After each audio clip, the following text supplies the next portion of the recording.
Testing, 1, 2, 3. You hear me okay? Yeah, just don't move around too much. It messes with the sound. All right, roger that. It was all coming down to the wire. In a couple of hours, Pharaoh was going to hack into a closed-door session between the UEG and ONI, and I was going to expose all of the intelligence agency's ugly secrets to Senate leadership. Having Petroski remotely record his statement in advance like this was going to give me one less variable to worry about once we were in. But I was still waiting on final materials from Meshach. I hadn't heard from Pharaoh all day, and I was urgently trying to pull it all together. I was a wreck. Come on. Considering he was about to accuse ONI of atrocious human rights violations, Petroski, on the other hand, seemed completely calm. He wanted to chit-chat about the chief. So, high treason. Yeah. Do you think that's for real? I guess. That's what people are saying. Can you stay sitting up like that, please? The Master Chief. Damn, that's gotta be a black guy for only PR, huh? You know, boots all across the military are gabbing like they're at a slumber party or something. 3 days ago, Pharaoh had leaked a suppressed incident report from an embassy in the outer colonies that had everyone in disbelief or disarray. Less than 24 hours later, Pharaoh dropped the real bomb, a security video from that same embassy, showing that everything in the report was true. The Master Chief had turned diplomatic peace talks into a shooting gallery that claimed 19 lives. The shock of that second leak immediately turned to outrage, polarizing everyone by the same familiar geography. The staunch patriots of Earth versus the dogged survivalists of the outer colonies. It was the same caustic regionalism that had far too recently defined us. And now those old ideologies were creeping back out, masquerading as opinions, angrily cracking open the scabs. Meanwhile, the Master Chief, the subject of my entire investigation, was now the most wanted man in the galaxy. I hadn't even had a chance to dig into any of it. You think he did it? What? Do you think the chief shot up that embassy on Pico? Maybe he finally went nuts. Maybe he thinks we're still fighting insurrectionist guerrillas or something. I don't know. But, man, working for the Covenant? Oh, that's a stretch, right? I mean... I don't know, man. I'm sorry. We just gotta lay this down. All right, roger that. We were running out of time, and I needed Petroski to focus. I started recording. I asked him to introduce himself and tell the world about the Spartan program. And from then on, he was totally on point. So just say who you are, and then just go into it. Okay. I am Corporal Anthony Petroski, retired trooper of the 105th ODST Division. I am testifying by my own free will, under no duress by any parties, and I wish to make the following statement. In April 2525, while serving on a detachment on the UNSC Atlas, I witnessed firsthand an incident involving a 12 to 13-year-old male who identified himself as John 117. He had extensive scarring on his torso, consistent with post-procedural scarring I've seen on recently inducted Spartans, and under orders from an ONI CPO, John killed 2 ODSTs and critically injured 2 others, in an attack that greatly exceeded natural human ability. He didn't stutter. He didn't stammer. His thoughts were clear as crystal, told with purpose, as if he'd been waiting his whole life to speak with this much conviction. After a grueling military career that took his left arm, Anthony Petroski should have been rewarded with dignity and opportunity. Instead, he was one of countless veterans the government had left behind. But this was his moment, and he'd never sounded more alive. As he laid out his damning testimony about ONI's biological augmentations of children, I knew Pharaoh had been right. Petroski's words would humanize this story and persuade even the most jaded senators to listen. I had exactly what I needed from Petroski. I am testifying with absolute certainty that the speed, power, and coordination this person exhibited was categorically impossible without the benefit of a full battery of military-grade augmentations. Afterwards, the Office of Naval Intelligence, through our COs, issued an order of absolute suppression of all accounts of this incident. Through coercion, pressure being brought to bear, we were ordered to keep silent, to never speak of this publicly upon fear of court-martial. How's that? That okay? Yeah. That was amazing. I can't thank you enough. Yeah. All right. You give him hell. Now I was just praying Meshach would come through, Pharaoh would be able to bypass the most sophisticated security system in history, and I could get hacked into a meeting between the most powerful people alive.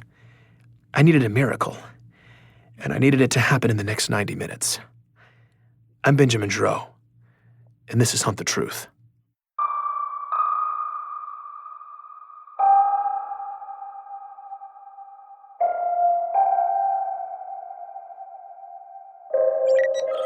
Oh, God, what was I thinking? As I tried and failed repeatedly to get a hold of Meshach, I was trying not to dwell on what my plan had been, particularly because it sounded absurd. I was trying to corroborate my accusations against ONI by having Meshach Maradi convert nutjob conspiracy theorist data into documentation that a senator would find compelling. But I didn't have time to rethink the plan. I needed the documents. My calls to Meshach kept dropping, though. Something was up. The networks were a mess. I did not have time for this, and I was starting to panic when a message from the outer colonies finally came through. These files better make sense, Meshach. But there were no files. And it wasn't Meshach. The message was from Katrina, the old friend of John's that Ellie Bloom had put me in touch with, the woman who had told me about John's death. I hadn't spoken to her in weeks. Hey, Ben. I didn't really know who else to call, but I was hoping you could maybe tell me what feedback you were getting from the outer colonies this week. I had no idea what the listeners were thinking. Ever since I'd gone incognito, I hadn't heard any of their feedback. Stupidly, when I set it up, I hadn't properly secured the feed, and now I was afraid if I accessed it to hear what people were saying, ONI would trace my new location. I'd figured after my latest episode, the revelation that ONI had heavily poached the outer colonies for their child abductions would be garnering a strong reaction out there. But the way Katrina made it sound, the reaction was stronger than I could have ever imagined. People are going nuts, switching over to only using local chatternet services like it's 50 years ago or something. It's this new Colonial Alliance group. They're everywhere, holding all these demonstrations in the streets. Thousands of people are turning out. And they keep chanting about self-reliance, talking about how we need to be preparing for this big embargo, all these boycotts, the UEG offices shutting down. I don't know. It seems peaceful right now. I feel like we should get off-world, just in case it breaks bad. I've kind of already been freaked out anyway. I don't know if I'm being paranoid, but I think someone may be targeting me for helping you. And Ellie's in the same boat. All these power surges and crazy service interruptions. Last time I talked to you, my entire system was overrun with corrupted files, and my whole neighborhood lost power. I don't know. But if someone is trying to get us, I'm worried what will happen if things get too chaotic out here. I don't really feel safe. So, if you know anything about this, or what we can do to protect ourselves, I mean, they're already shutting down a street. Katrina's message got cut off. I had no idea what was happening. I had no idea what the central government was going to do. I had no idea how to help this woman or Ellie or their families or anyone else. We were all in the dark. All I could do was present the senators with the ugly truth and hope it would convince them to help us all. And I was running out of time to make that a reality. Thankfully, Meshach finally emerged from his subterranean world. So, I just sent it. Perfect. Got it. Thank you. God, I hope it's convincing enough. You should have a clear breakdown that exposes the blatantly unnatural pattern of child autoimmune deaths around the beginning of the Spartan program, particularly in the outer colonies. Yeah, I see that. It's good. It looks solid. And I also cleaned up and edited that police scanner data. It's one of Oni's abducted kids returning home and running into their clone. One of the suicides? Yeah. So officer gets called to the scene of a home invasion. It's this middle-aged couple and the teenage son who's in a wheelchair. The officer comforts the victims, assesses the situation, calls it in. There wasn't a confrontation or anything, no valuables appeared to be missing, victims didn't even get a good look at the guy. The perpetrator just entered the house, went into the son's room, son freaked out, perpetrator fled the scene, blah blah blah. Now everything seems to be okay. During his report to dispatch, though, the officer gets startled by a sound, reports a possible shots fired somewhere nearby. Backup arrives to canvass the area. About 10 minutes later, same officer reports discovering a body in a nearby field.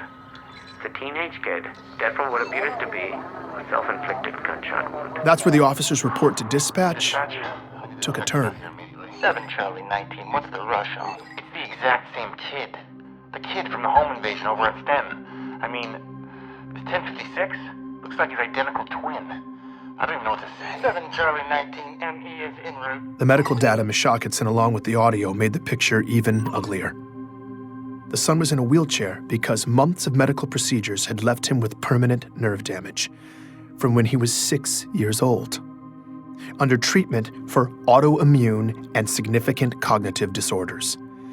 Those procedures that left him paralyzed were nearly identical to those from John's medical records. Before the survivors had been removed from the data, this boy had been one of the dots on Meshach's scattergraphs of likely clones. I didn't know what to say. So I realize it's messy. But whether you can use it or not, at least now you know. I didn't have enough time to wrap my head around this new piece. So I made the difficult choice not to use it. But hearing yet another ONI horror story made me all the more determined to blow it open. I just needed Pharaoh to show up in the next few minutes with a miraculous way to get in the door. Thanks, Meshach. So this should all be going down here in Don't be nervous. You'll be great. I've got all my channels open, ready to go. Whenever it pops off, the murmurs will pop up. And if the senators are making moves against Oni, that's the kind of chatter that rattles teeth. So don't worry. We'll know soon enough if it worked. Thanks, man. Okay. I'll, Hey, just real quick. I know you're super busy right now with your crusade of honor, but as soon as you can, you need to get caught up with what's happening in the outer colonies. Your last episode is turning kernels into popcorn, and there's a fault line in the tectonics I need to talk to you about, so here is... Ben will call you back. Hacking in and cutting off Meshach, yet another dramatic entrance for Pharaoh. And this one came not a moment too soon. Pharaoh, what's happening? I'm all ready. Do you have a way in? I'm already in. And this is how it's going to work. You have the files ready for upload. I'll secure a connection and give you a direct feed into the hearing. You'll present Petroski's testimony, upload the files, and make your case.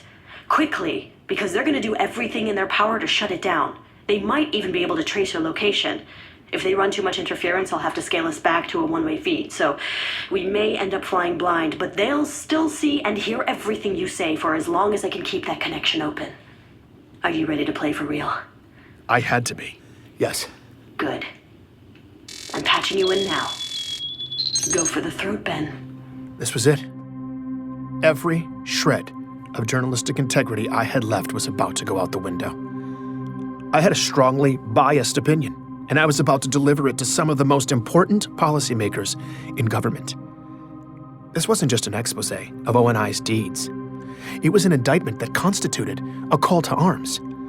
I just hoped the senators would listen. There was no audio, but I suddenly had a full view of the congressional chamber hosting this meeting. I couldn't believe this was happening. My eyes scanned the room. The 12 senators who represented the Senate Armed Forces Committee seemed to be there, and 3 of the 6 ONI directors lined up in front of them. My heart was racing. Then, I saw someone else. Wait, is that Sully? Ben, you're live in 3, 2, 1. I saw my face pop up in the main display at the head of the room. The proceedings seemed to stop as all the heads turned and looked at me. For a moment, I froze. And then I began. Distinguished representatives of the Unified Earth Government and the Office of Naval Intelligence, my name is Benjamin Giroux. I was a journalist hired by Commander Michael Sullivan to do a profile on the Master Chief Petty Officer John 117, and my contract was terminated for exposing a widespread cover-up by ONI on his true origins. As I spoke, I tried to look at the camera and ignore the return feed. The image of my own face speaking to a room full of supremely powerful people was incredibly distracting. I could see out of the corner of my eye, though, that it was working. They were listening. Then, my feed went black. Keep talking, Ben. I had to cut the return feed, but you're still live in the room. I tried to focus. ONI has gone to great lengths to keep you and the public from knowing critical information about the Spartan program, their lack of institutional control of the Master Chief in the outer colonies, and the genetic modification of abducted children that eventually became warriors like the Master Chief. What I'm about to play for you is testimony from ODST Anthony Petroski regarding the Spartan program. I am Corporal. As Petroski's testimony played, I was starting to doubt whether or not it was still actually live when I got a message from Sully. It said, "You're out of control, Ben. Last chance to stop." I typed back, "I can't be a party to the crimes you and the rest of O&I have committed. Not anymore. I'm done." There was a brief pause, and he responded, "Yes, you are." My gut sank. But I wasn't going to back down. You're gonna have to finish up quickly, Ben. They're hitting the hack hard. I can't keep it open too much longer. As Petroski finished up, I quickly edited my final piece, chopping out any unnecessary language. Then, it was time to bring it home. Senators, for their Spartan program, O&I kidnapped young kids and illegally engineered doomed-to-die clones to replace them. They kept the children as military property, subjecting them to horribly unethical training regimens, and eventually performed dangerous biological augmentations on them while they were still growing. This was how they made the Spartans. Half of these children most likely did not survive. I've provided you with files that corroborate my claims as to these egregious human rights violations. I ask you to review them with an open mind. O&I has gone to great lengths to cover up this story, including elaborate fabrications. Wrap it up, Ben. I've also provided you with clear evidence of this disturbing cover-up, as well as audio evidence of the threats I have received in the past several weeks for pursuing this information. We're about to lose this I come feed. forward at great risk to my personal safety, and my only hope is that you will look at the facts and take the directors of O&I going. and all those responsible to task for these atrocities. Thank you for your time. The feed cut out at the last moment. I was in shock. What had just happened? Perfect. Now let's watch it burn. The revolution has started, Ben. And you with a spark. From now on, you're under our protection. Pharaoh? She was gone, and my head was buzzing. It felt like I was in a dream. What had I done? I looked down at Sully's last message. His response to when I said I'm done, it was chilling. "Yes, you are." That was all he said. That was all he needed to say. I felt dizzy. I had to keep moving, find out if that kamikaze mission had had any effect whatsoever. The first ripple popped up right away. It was a message from my bank. "We regret to inform you that your account without a trust has been deactivated. If you have any questions, please speak with a financial representative." I called immediately and got a representative on the line. She told me I was under investigation for the unauthorized possession of sensitive government materials. The audio files from my story. I was being fined an astronomical sum for keeping them, and as a result, my assets had been frozen indefinitely. I couldn't believe it. I checked all my accounts, either locked down or zeroed out. In retrospect, cashing out should have been step one, before I took on the most powerful government agency in history. But it was too late now. O&I was bringing down the hammer, and I'd been financially ruined. I was reeling from this realization when two delayed messages popped up in my queue. The first one loaded quickly. It was Mashak. Beth, things are getting a little hectic out here, so I don't know if this is going through. But I was trying to tell you before I got cut off that... Okay, now we need to talk in person. It's urgent. It's something I found. But we can't talk over comms about it, so I'm coming to see you in person day after tomorrow. Don't talk to anybody. Don't try to reach me. I'll be there soon, and then we can sit down and just go over the whole... I couldn't wait for Mashak to get here, so against his wishes and my better judgment, I tried to raise him. But something was wrong. Like everyone else in my region, I'd had plenty of failed calls to the outer colonies in my time. But this was different. Like it didn't even send the call. I checked my Chatternet feed. It was full of comments from people just like me panicking because they couldn't reach the outer colonies. Scattered reports that the communication buoys themselves had been shut down. That didn't make any sense. The second delayed message finally finished loading.